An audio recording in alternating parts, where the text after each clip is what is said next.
bonjour. Et on s'excuse beaucoup et on a accusé un grand retard.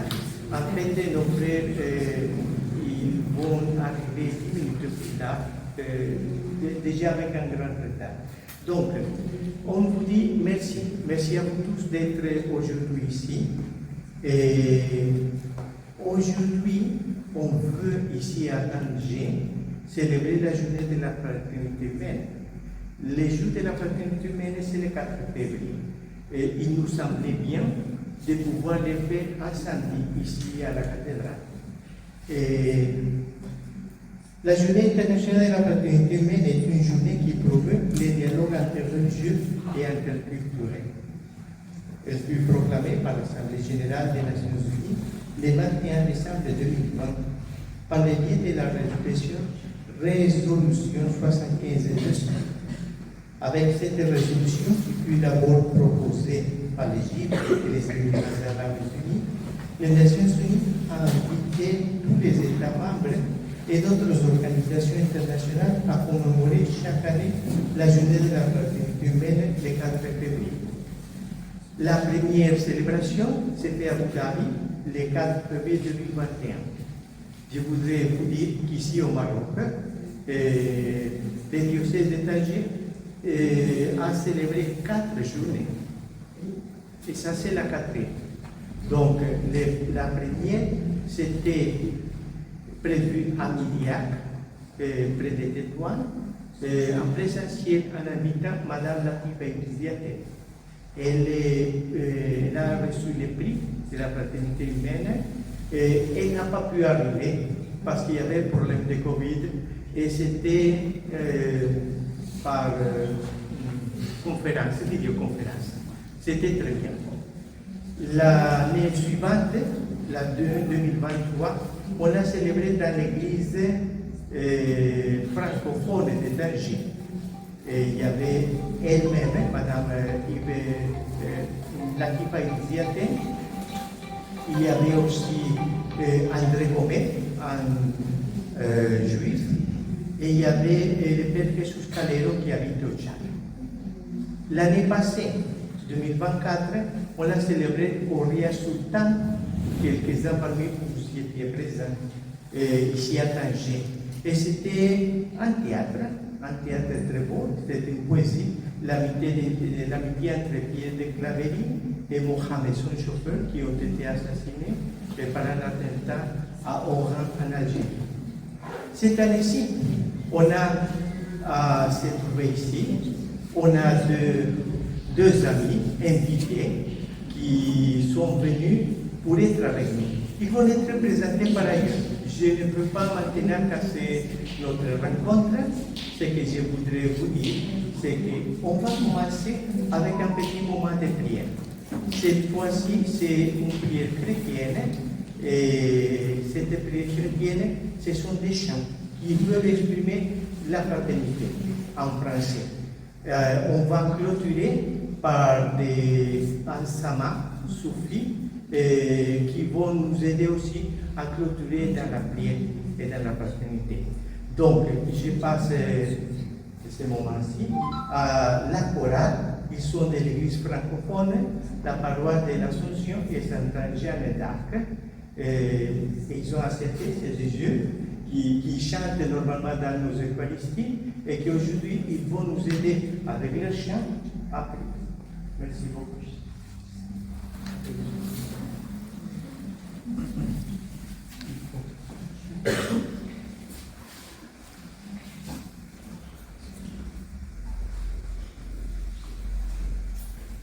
Seigneur Jésus, tu nous as dit, je vous laisse un commandement nouveau, mes amis.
dans un plan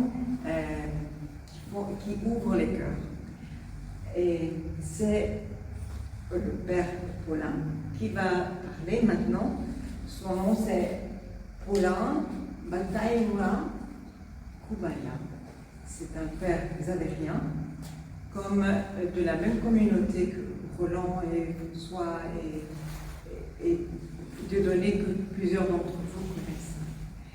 Mais le père Paulin est ici parmi nous pour représenter le dicaster romain pour le dialogue interreligieux. Le père Paulin est sous-secrétaire actuel.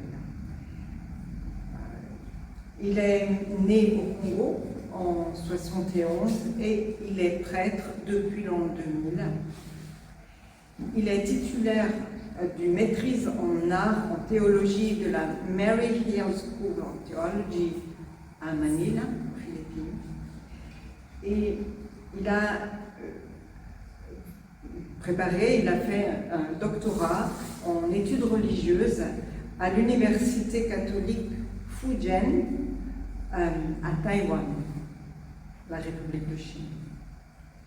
Il a été secrétaire exécutif des commissions pour l'unité des chrétiens et celle du dialogue interreligieux pour Taïwan. Au moment de sa nomination comme sous-secrétaire, le 11 novembre 2019, il était professeur agrégé au département d'études religieuses de l'université catholique Fujian. Le père Paulin est également membre du groupe de travail conjoint du dicaster pour le dialogue interreligieux et du Conseil œcuménique des Églises. Et il est également consultant de l'éditrice missionnaire italienne Eni. Père Paulin, merci d'être là et merci de prendre la parole et de nous donner tout ce qui est dans votre cœur.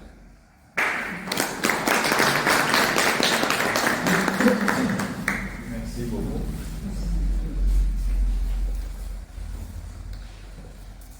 Merci pour l'invitation et merci aussi pour votre présence.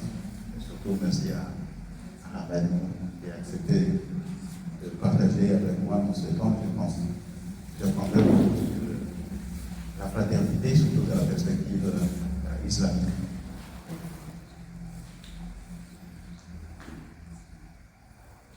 Je me suis posé une question sur quel serait le soubassement pour le dialogue interreligieux et pourquoi le promouvoir.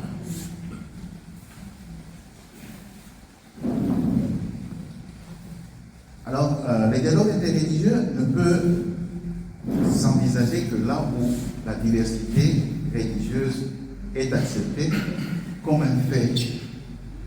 Là où la différence religieuse n'est ni perçue comme une menace, ni comme une malédiction, mais plutôt comme une opportunité d'enrichissement mutuel.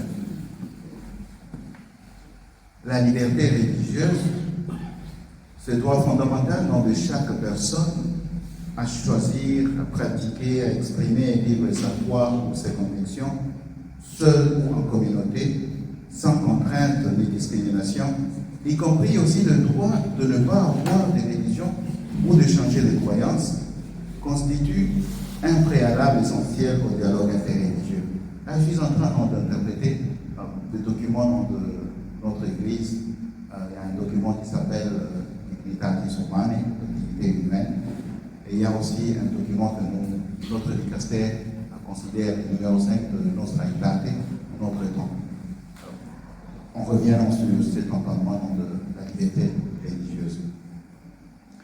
Mais au-delà de ces conditions juridiques et sociales, ma réflexion d'aujourd'hui, je vais essayer d'inviter à explorer un cadre conceptuel plus large et intégrateur qui enracine profondément les dialogues interreligieux. Et là, je parle de la fraternité humaine. En fait, la fraternité humaine, c'est le fondement du dialogue interreligieux. C'est ce que je vais essayer de voir si on peut s'accorder sur ça. La fraternité humaine définit un lien essentiel entre tous les êtres humains, les appelant à se reconnaître mutuellement comme frères et sœurs.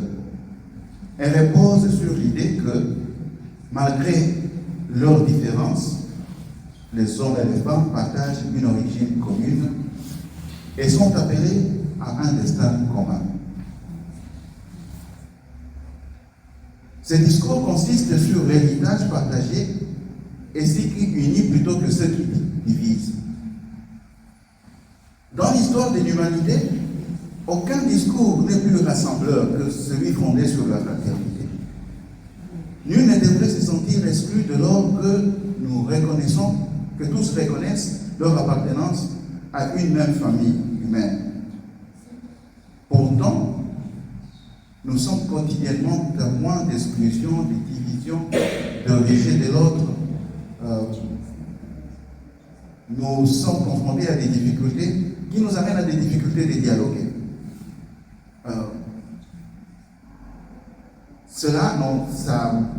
Cette réjection, donc que ce soit entre individus, ou communautés, ou groupes, ou États, ça crée des difficultés pour vraiment pouvoir s'accepter aussi, pouvoir dialoguer. Ces fractures menacent la fraternité et justifient parfois l'exclusion de l'autre, au lieu d'en faire le cadre de gestion de nos différences et de nos conflits.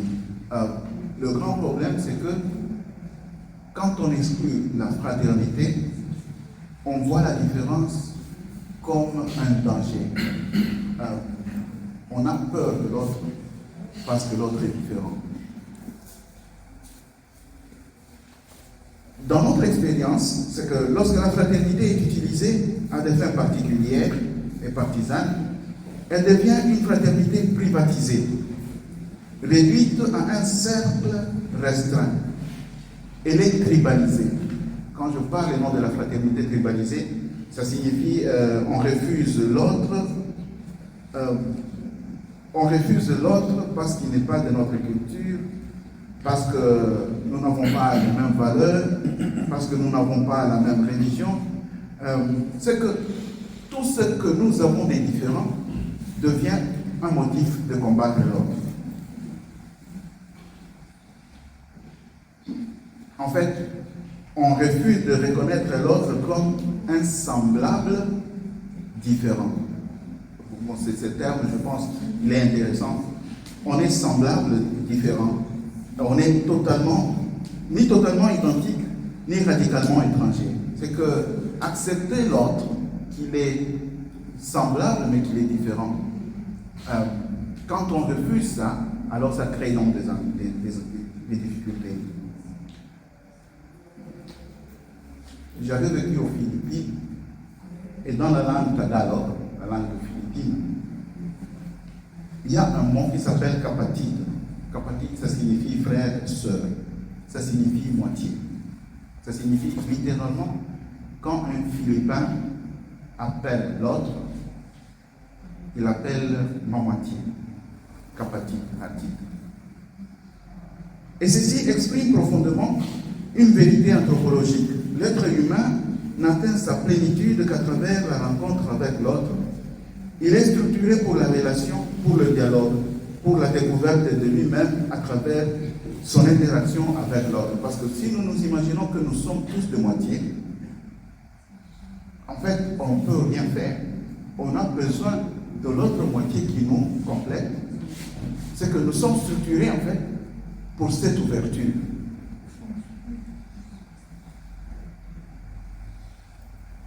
Alors, l'Église catholique, la foi à laquelle j'appartiens, nous avons comme idéal, nous sommes structurés pour accepter cette fraternité humaine.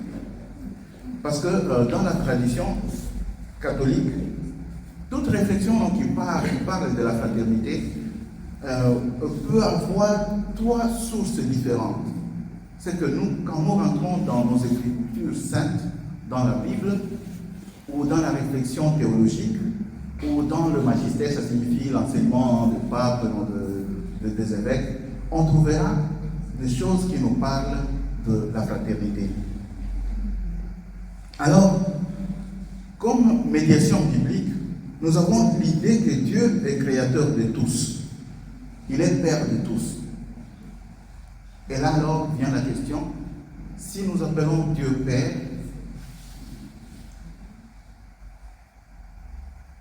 nous sommes obligés d'appeler les autres comme frères ou sœurs. On ne peut pas appeler Dieu Père et méconnaître les autres que nous disons qui sont créés à son image et ses ressemblances par d'autres choses, parce que ça ne serait pas acceptable. La médiation théologique, dans la tradition chrétienne, on parle souvent que nous sommes créés, l'homme est créé, la femme est créée à l'image et à la ressemblance de Dieu. Imago Dei, ça signifie, si nous voulons voir une idée de comment est Dieu, en fait,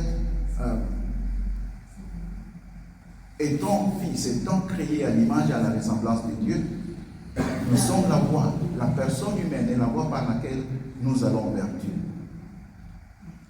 Alors Dieu nous appelle à refléter cette fraternité universelle. Alors il y a aussi une médiation spirituelle et pratique.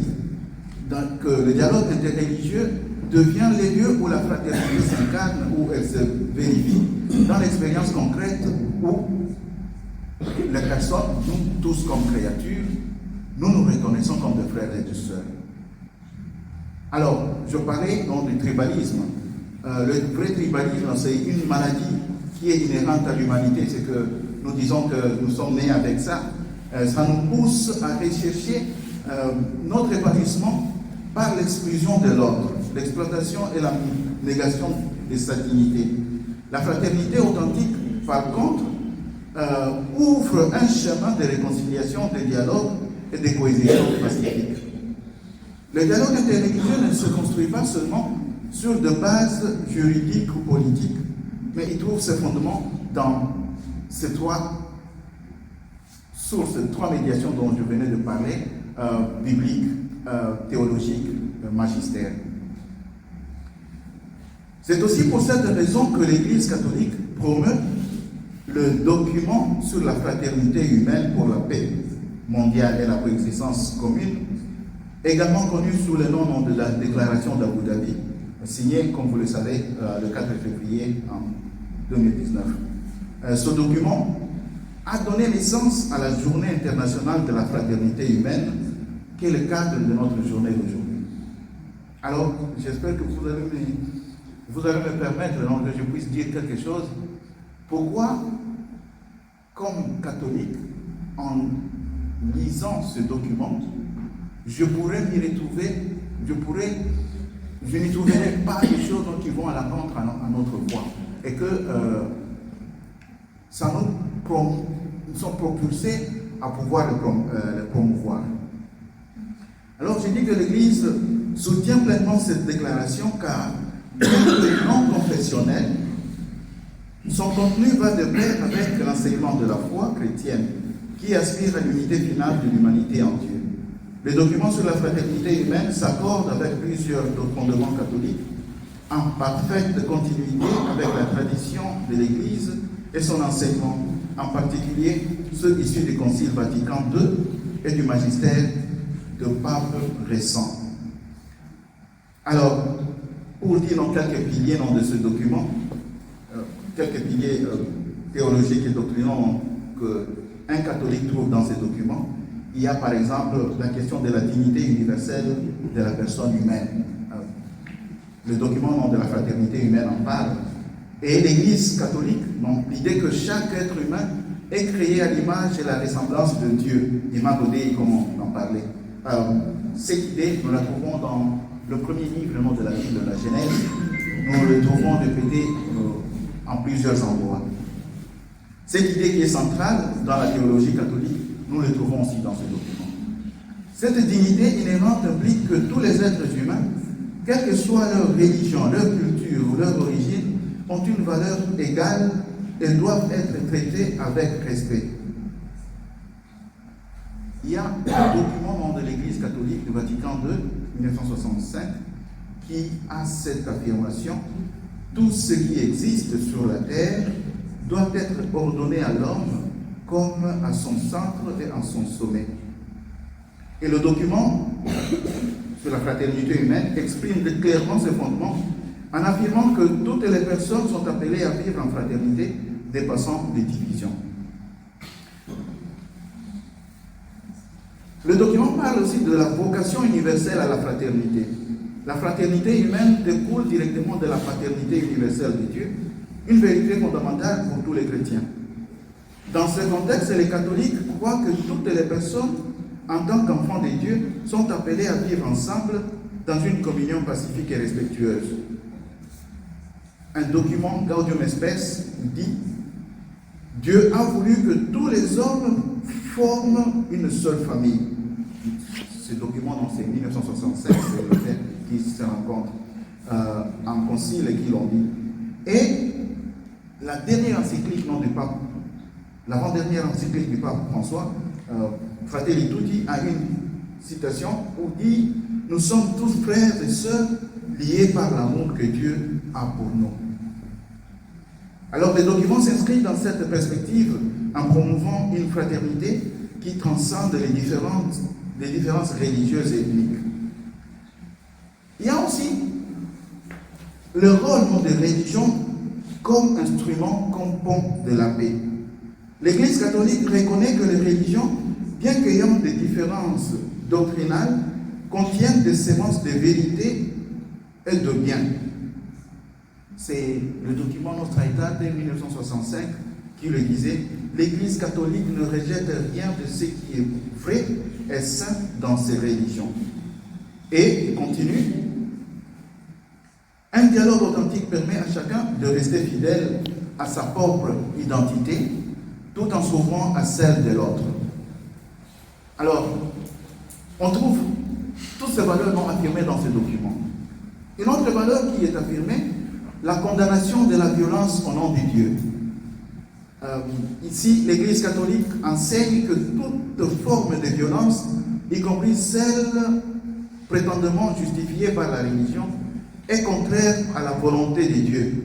Ici, c'était le pape Jean-Paul II, il est maintenant canonisé, saint, qui le disait dans son message de 2002, il disait « La violence au nom de la religion est profanation du nom de Dieu ». Ces mots sont repris dans le document sur la fraternité où on dit que Dieu n'a pas besoin d'être défendu parce qu'en fait, la plupart des fois, la violence justifiée, la violence pour justifier non là, ce n'est pas des croyances religieuses, c'est une manipulation non de la religion. Alors les documents affirment explicitement que les guerres et les actes de terrorisme au nom de Dieu sont inacceptables, une position cohérente avec l'enseignement de l'Église. J'ai déjà parlé de la promotion de la liberté religieuse. Je peux aussi mentionner la priorité qui est donnée à l'éducation à la paix. Ce sont des valeurs que l'Église catholique a et que nous allons retrouver bien affirmées dans ce document sur la fraternité humaine. Il y a également le rôle des leaders religieux comme artisans de paix. L'Église catholique y insiste. Et le dernier, Fratelli Tutti, où le pape François il dit que les leaders religieux, ils sont des médiateurs, ils doivent faire la médiation pour la paix. Alors, je pourrais donner beaucoup d'autres valeurs qui se retrouvent dans ce document, qui font qu'un catholique qui le lit ne trouvera pas de contradictions et comprendra que même si le texte n'est pas confessionnel, en fait, il peut être un outil à partager avec les croyants d'autres religions parce que, en fait, ce qui est souligné, c'est la base que nous avons en commun, le fait que nous sommes des frères et des sœurs. Je voudrais dire que le pape François, qui, avec le grand imam Al-Taïb, ont signé ces documents, il avait déjà ça dans sa façon de faire. Bon, aussitôt qu'il est devenu pape, il a continué à parler pour la paix. Il a des affirmations où il revient. C'est qu'on peut dire qu'il y a des choses qui sont dites dans les documents pour la fraternité humaine, qu'on va trouver que ça a été déjà dit dans ses discours de 2016, de 2018. Si bien qu'on peut dire que Ça, c'est ça sa contribution qu'il a donnée dans le document. Alors, en évoquant les documents de la fraternité humaine, notre cardinal qui vient de mourir, il disait que, parlait de trois choses, il disait que c'est un document, un jalon historique, qui en réalité il ouvrait une fenêtre dans le dialogue interreligieux, mais que c'était un document qui n'était pas confessionnel. Ça, il le revendiquait. Et le fait que ce n'est pas confessionnel, ça signifie qu'on peut le présenter à tous, parce qu'on ne peut pas, quelqu'un ne pourrait pas le dire que bon voilà, vous êtes en train de nous imposer la Bible, ou vous êtes en train de nous imposer le Coran. Mais ce sont des choses aussi qui, même si ça ne vient pas directement de ces Écritures saintes, ça partage l'esprit des Écritures saintes. Alors, depuis son élection, le pape François n'a cessé d'appeler à la paix et de dénoncer les menaces qui pèsent sur la fraternité. Face aux divisions, il invite chacun à privilégier ceux qui unissent, à œuvrer pour le bien commun et à construire un vivre ensemble fondé sur le respect et la valorisation des différences. Pour lui, la diversité n'est pas un obstacle, mais une richesse. Elle ouvre un espace de rencontre pour ceux qui reconnaissent et ceux qui relient profondément tous les êtres humains. Le document sur la fraternité humaine en expose aussi les principes, non de manière formelle, mais le pape François, lui, il illustre ça sans cesse à travers ses paroles et ses actions. Alors, il y a des gestes, non, il y a aussi des paroles concrètes que nous trouvons dans l'agissement dont tu parles. Lors d'une intervention à Naples, il posait ces questions fondamentales qui trouvent une réponse dans la déclaration sur la fraternité humaine. Alors, là, nous sommes en 2019 et le pape est en train de poser ces questions. Comment nous protéger mutuellement au sein d'une seule et même famille humaine? Comment nourrir une coexistence tolérante et pacifique qui se traduise en une fraternité authentique? Comment favoriser dans nos communautés l'accueil de l'autre, de celui qui est différent de nous par sa tradition religieuse et culturelle? Comment les religions peuvent-elles être de voies de fraternité plutôt que de murs de séparation? Ces interrogations manifestent aussi dans les gestes forts du pape François, trouvent des réponses dans les documents de la fraternité humaine. L'un des exemples les plus marquants remonte à sa visite à Bangui, en République centrafricaine, en 2015. C'était en pleine crise non intercommunautaire. Là, vous savez, non, il y avait la guerre à Bangui entre musulmans et chrétiens. Et ce que je vous raconte, c'est le témoignage d'un ambassadeur qui était là. Quand ils ont su que le pape voulait aller visiter, et ils ont dit non, c'est pas le temps, c'est pas bien de venir parce que bon, ils ont vu des atrocités. Lui-même me disait comment les gens, le groupe, ils prenaient la chair des autres pour le manger. Alors on dit, le pape, si tu viens ici, tu mets ta vie en danger, mais tu mets aussi la vie des autres en danger. Il a insisté, il est venu. Parmi les images qu'ils ont vues, c'était le pape sur sa voiture avec l'archevêque, qui est devenu cardinal Dieudonné, cardinal de Bangui, et le grand imam, ensemble. Alors il va, à la fin d'une rencontre, il dit, demain, je vais aller prier à la mosquée de Bangui. Et on lui dit, c'est pas possible, parce que là, tu risques de mourir, il y a 3 km de distance. Mais il a insisté, il a dit, non, je veux les rencontrer comme des humains, ce sont mes frères. Alors, comme il insistait, les catholiques ont, se tenant la main, ils ont accompagné le pape. Il y avait comme un pont où les musulmans de l'autre côté faisaient le même geste et le pape avec sa délégation, il passait au milieu. Jusqu'à la mosquée centrale où quand il arrive, l'imam lui demande d'entrer dans la mosquée avec sens non de respect. Il dit non, Et le pape commence à enlever ses souliers. Et il dit, mais non, tu peux entrer. Il dit, non, c'est ça la tradition. Il est entré dans la mosquée, il est resté pendant un moment de silence, après il est sorti. Et de là, les catholiques, les chrétiens et les musulmans qui l'avaient accompagné, ils se sont mis ensemble et ils ont accompagné le cortège jusqu'à l'aéroport. Le commentaire de cet ambassadeur, il dit, la guérison, le début de la guérison et de la réconciliation du peuple centrafricain a commencé à partir de ce moment-là. Le pape a été à mesure de les rencontrer comme des frères et des sœurs, et eux aussi se sont rendus compte qu'en fait ils étaient des frères et des sœurs.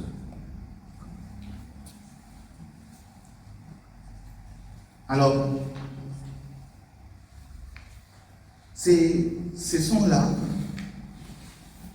simplement une feuille. Je ne sais pas conclure parce que ça me manque une feuille, mais la chose que je voulais dire, c'est que en fait, quand on parle de la fraternité, il y a quelque chose qui est intéressant, c'est que la fraternité est plus grande que l'amitié. Parce que on ne choisit pas un frère ou une sœur. Il nous est donné. On peut choisir un ami, on ne choisit pas un frère ou une sœur. Mais l'amitié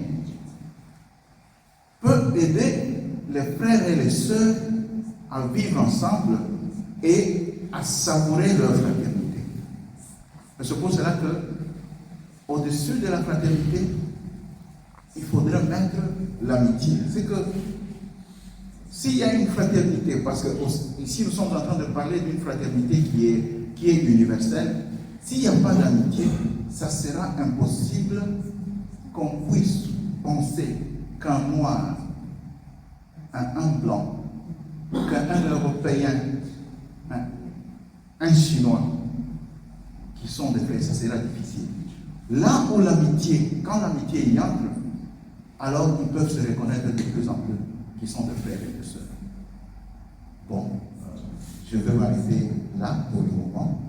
Ce que je voulais vous partager dans cette vision générale de la fraternité comme cadre de réfléchir sur le dialogue interreligieux et vous parler de ce document, la fraternité humaine pour la coexistence, pour la paix et la coexistence, qui nous donne l'occasion de célébrer cette journée d'aujourd'hui et qui pourrait, si nous le pourrons utiliser, pourrait nous donner plus d'opportunités pour développer un dialogue réel, un dialogue profond.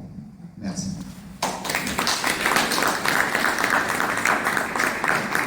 Vous dire qu'il y aura un temps des échos, des questions, mais on va écouter d'abord M.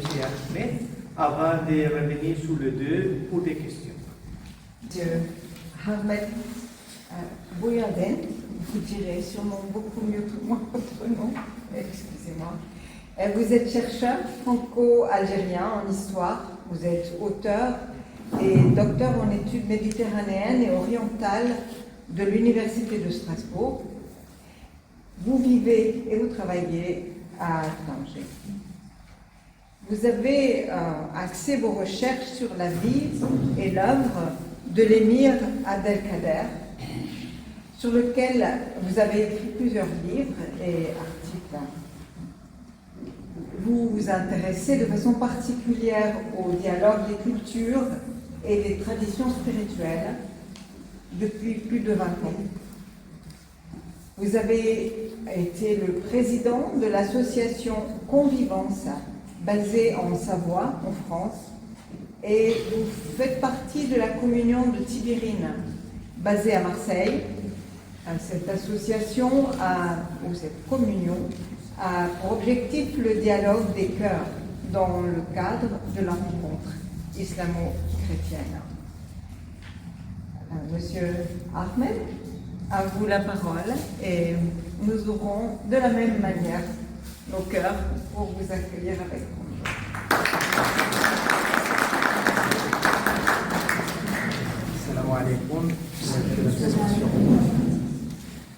D'abord, je voudrais remercier les organisateurs de cette journée, en particulier le Père Orlando qui est j'allais dire, au diapason du monde, puisqu'il y a une urgence aujourd'hui, c'est réellement de recréer des liens, parce que malheureusement, ceux qui œuvrent pour la destruction, pour la sédition, sont à l'œuvre et ont beaucoup de moyens aujourd'hui.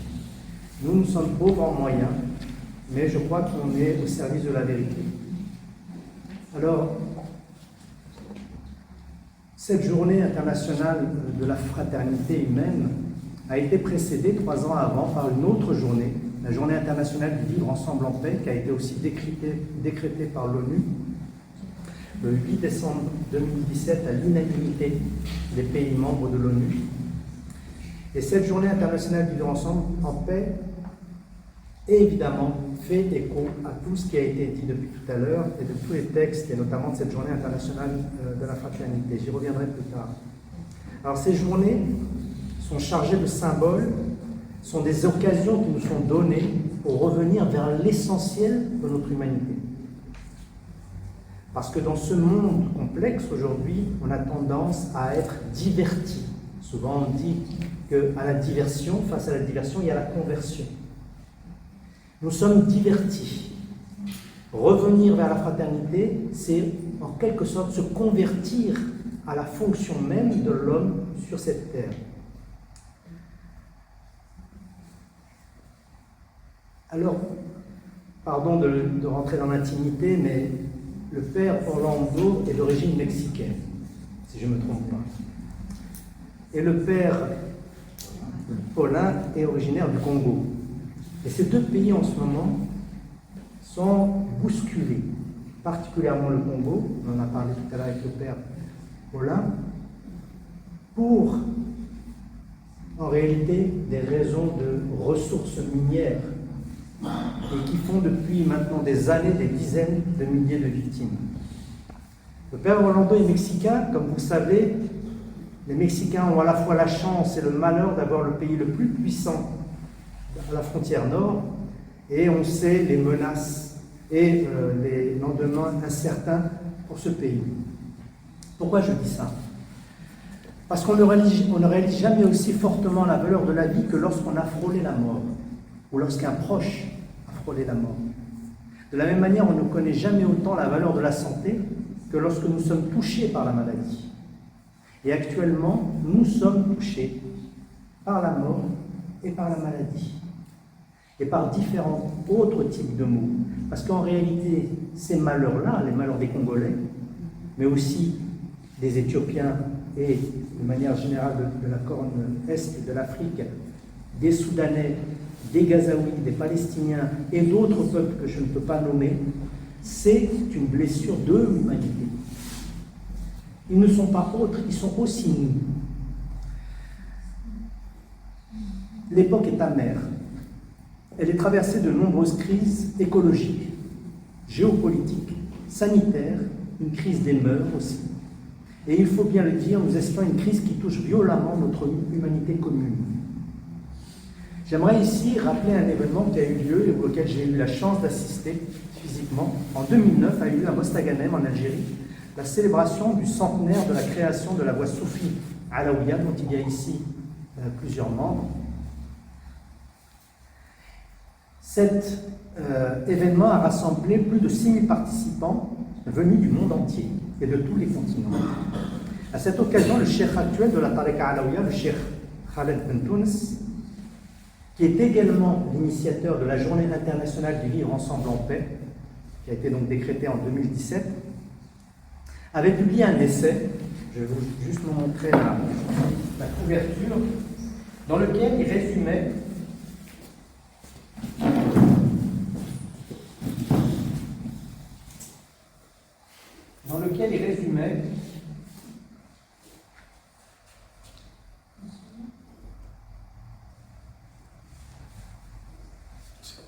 l'écran ne fonctionne pas. C'est bon.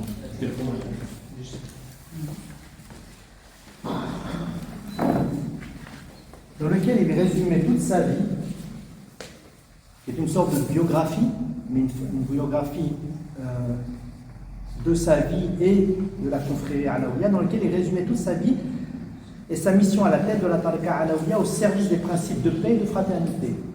Et vous le voyez avec ce titre, la fraternité en héritage. En substance, il écrivait dans son livre que toutes les traditions religieuses, spirituelles, philosophiques, humanistes n'ont pour seule fonction que d'adapter à une nouvelle, que d'appeler à une nouvelle conscience, et d'élever les consciences humaines pour que la sacralité de la vie soit une évidence pour tous, que la sacralité de la vie soit une évidence pour tous, pour cultiver et préserver la fraternité humaine et en temps de trouble, de participer à la réconciliation de la famille humaine. Et je crois que nous sommes tous d'accord sur le fait que nous vivons une période de trouble et chaque semaine qui passe amène son cortège de malheur pour les temps qui viennent. Mais l'humanité a traversé de nombreuses crises dont elle s'est jusqu'à présent sortie victorieuse. Mais à quel prix? J'aimerais ici vous citer un événement historique et une figure majeure de l'histoire. Il s'agit de l'émir Abdelkader, Amir Abdelkader al-Hassani, né en 1808 et mort en 1883. Et en vous citant cet homme,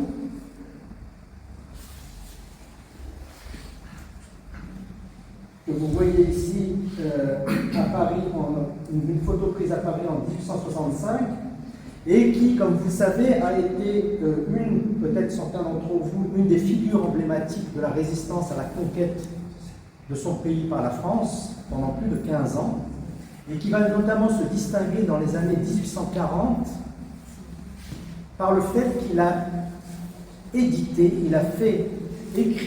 une charte pour la protection des prisonniers, en l'occurrence des prisonniers français.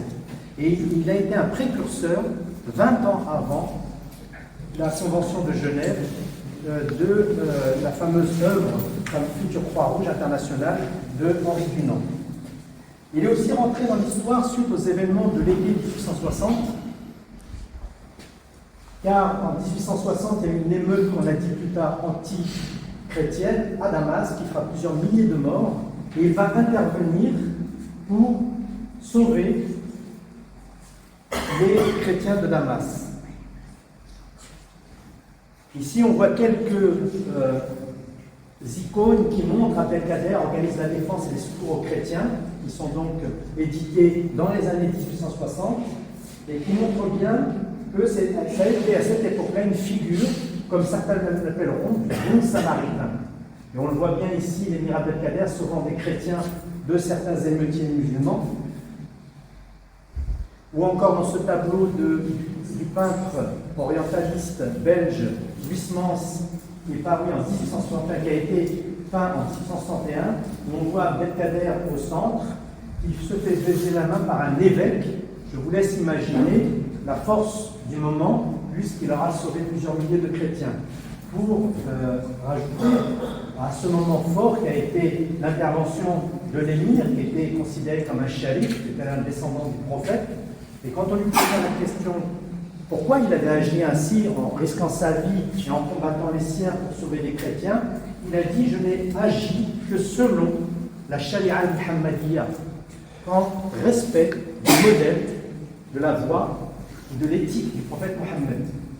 Donc un Mohammedien qui est célébré par des chrétiens en Orient jusqu'à un point tel que des journaux français à l'époque diront que s'il y a encore des chrétiens au Proche-Orient aujourd'hui, c'est peut-être grâce à Abdelkader. Voilà une figure qui peut nous servir de modèle dans un moment de crise grave. Je ne vous raconte pas le contexte géopolitique de l'époque, la guerre de Crimée, l'opposition entre l'Empire britannique, l'Empire français, l'Empire ottoman, qui s'allie contre l'Empire russe dans une guerre autour de la Crimée et qui verra donc la défaite de la Russie. Et l'émir, et c'est là où je voulais en venir, va dans un essai qu'il écrira 5 ans plus tôt. 5 ans plus tôt, un essai dont le titre arabe est Dhikr al-Aqil wa Tanbih al-Ghafil, qui va être traduit 3 ans plus tard en français, en 1858, et qui s'appelle donc l'émir Abdelkader, rappel à l'intelligent, avis à l'indifférent. Dans ce livre où il y a différents types de considérations, il y a une phrase au cœur de ce livre sur laquelle j'aimerais qu'on médite et essaye de comprendre. Nous sommes en 1855. Petite anecdote, l'ouvrage a été achevé le jour de la Pentecôte 1855 en plein mois de Ramadan. Deux symboles très forts. Les chrétiens savent le symbole de la Pentecôte et les musulmans savent la valeur du Ramadan. Et pour un homme tel que lui, les symboles sont forts. Et c'est dans ce moment-là qu'il écrit ce livre, dans un contexte justement où il y a la guerre de Crimée, puisqu'on est en 1855, la guerre de Crimée vient de se terminer, il est alors en exil dans le nord de l'Anatolie. Et il comprend à ce moment-là que le monde est au bord d'un gouffre. Et il va dire cette phrase qui est assez étonnante et qu'on va traduire, désolé pour ceux qui ne sont pas arabisants, mais ne vous inquiétez pas, vous allez avoir la traduction.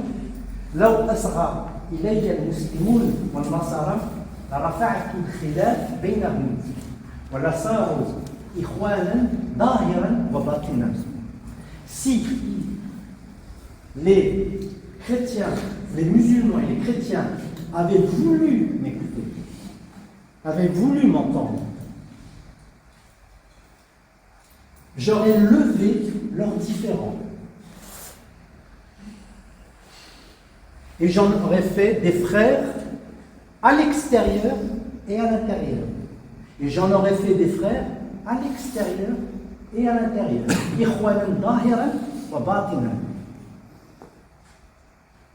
Je vais vous dire la suite de ce texte, mais ils n'ont pas voulu avoir une vision commune. En arabe, Rai Wahid. Ne les réunira que le Messie, fils de Marie, lorsqu'il reviendra. Mais il nous reviendra avec l'épée. On est dans un moment eschatologique, comme je l'ai dit, et pour ceux qui sentent les choses, on est aussi dans un moment eschatologique aujourd'hui en 2025, mais l'humanité a toujours eu des moments eschatologiques. Et là, en l'occurrence, l'émir vient de subir un tremblement de terre, je ne l'ai pas dit, en 1955, il est tombé lui-même malade, il a même été atteint par le choléra, etc. Donc il est dans un moment de fébrilité qui fait qu'il va rentrer en lui-même et se poser la question, qu'est-ce qui est l'essentiel de cette tradition? Et là il le dit bien, faire en sorte de réconcilier la famille humaine. Et là il pointe deux communautés. Et puisque c'est une rencontre islamo-chrétienne, il est important de se poser la question pourquoi. Selon une étude d'un institut américain, en 2050, un tiers de l'humanité sera de culture ou de culte chrétien. Et un tiers de l'humanité sera de culture ou de culte musulman. C'est-à-dire les deux tiers de l'humanité auront comme référence culturelle ou religieuse ou spirituelle ou symbolique ces deux religions. Et je crois le visionnaire qu'il a été, à mon avis,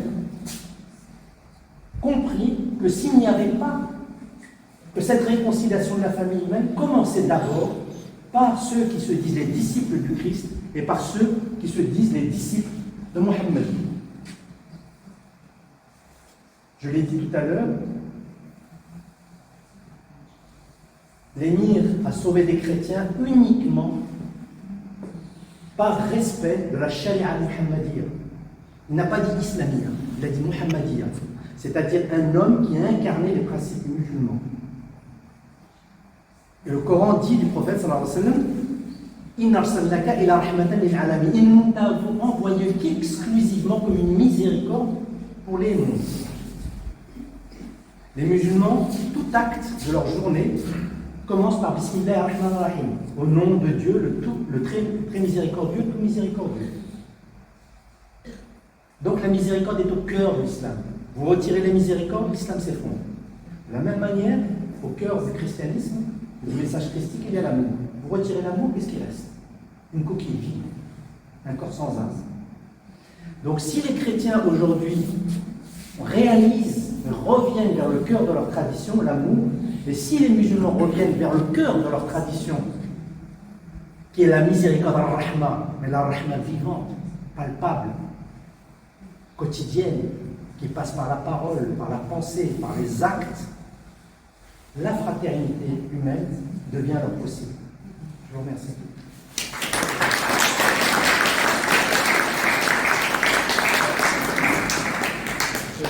merci encore. Les applaudissements les disent merci.